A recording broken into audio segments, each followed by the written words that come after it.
My name is Felix Odhiambo Akelo.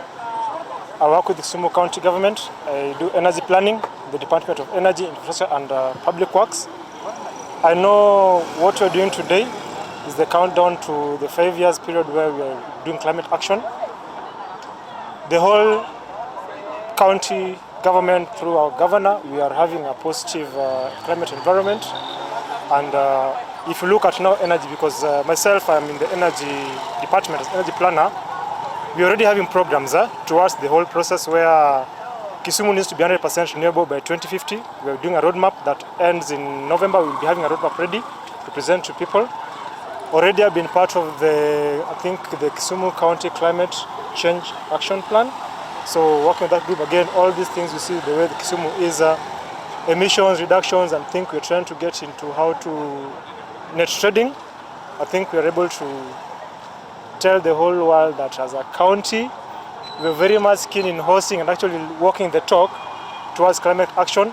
I know if you look at my placard, for instance, as a local government representative, for us, we basically look at how to have infrastructure and systems that make human beings able to realize and also be able to achieve targets in the climate action platform. So as a country, we should be able to welcome every other player that is willing to invest and work with us, because even the environment team, other counterparts, tourism, if you look at all our programs, climate action is a very key unit in that every other department is mainstreaming.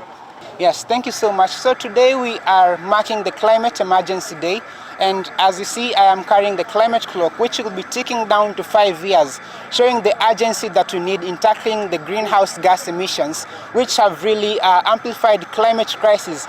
Today here in Kisumu locally, we see the climate crisis is dispensing enormous challenges, and as communities who are highly dependent on the lake as part of their livelihood, we see that now climate crisis is acting as a triple threat, amplifying community disasters, climate disasters all around, and this trajectory has been amplified further. And so as young people who are at the forefront, who are more concerned, we are experiencing climate anxiety, and we are more concerned in ensuring that we are having a resilient future. And for our effort collectively, we are amplifying collective grassroots voices in amplifying the climate urgency and attention that we need.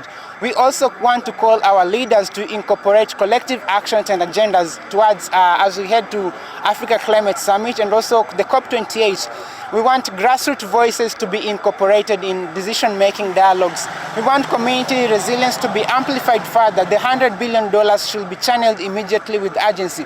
And also the climate reparations, they should not be in terms of climate loans, but they should not also be in terms of debts.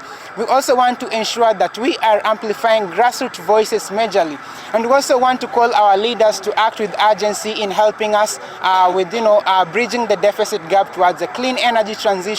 And we also want to reiterate the urgency of ending climate capitalism and also illegal financial flows, which has also been coming from different corporate powers. Also the corporate powers through the climate capitalism has been enhancing climate challenges within the communities who are experiencing poverty, and this is now acting as a global mounted crisis.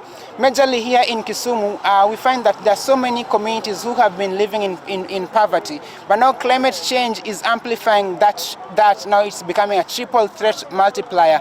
And majorly women and girls and also children, they experience these challenges disproportionately. Majorly one, because they are the ones who assume the primary role in getting firewood and getting water. And now with this crisis, they have to face more devastating cycles when they walk for long distance to get water.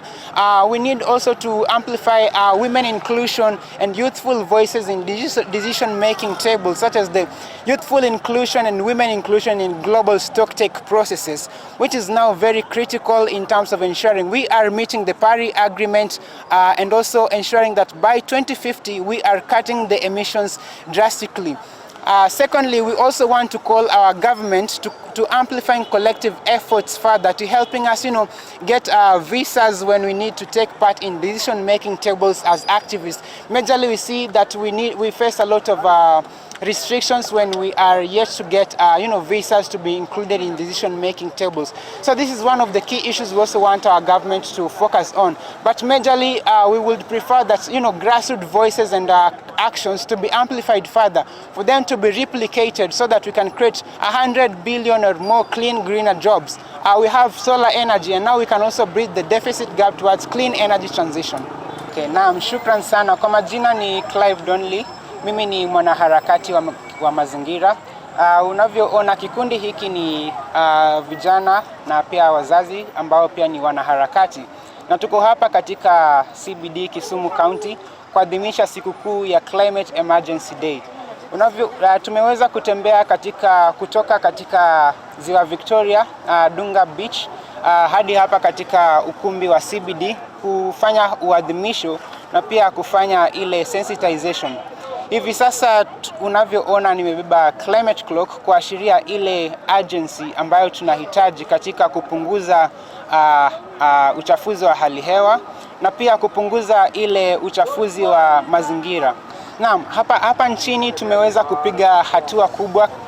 Kwa mfano katika kawi safi hivi majuzi imeweza kuonyesha takwimu zaidi ya 95. Takwimu zaidi ya 95 inaashiria kuwa Kenya tunatumia kawi safi katika vyumba vyetu na pia katika viwanda, lakini tunastahili pia kupiga hatua zaidi, kwa mfano kupunguza uchafuzi wa hali hewa.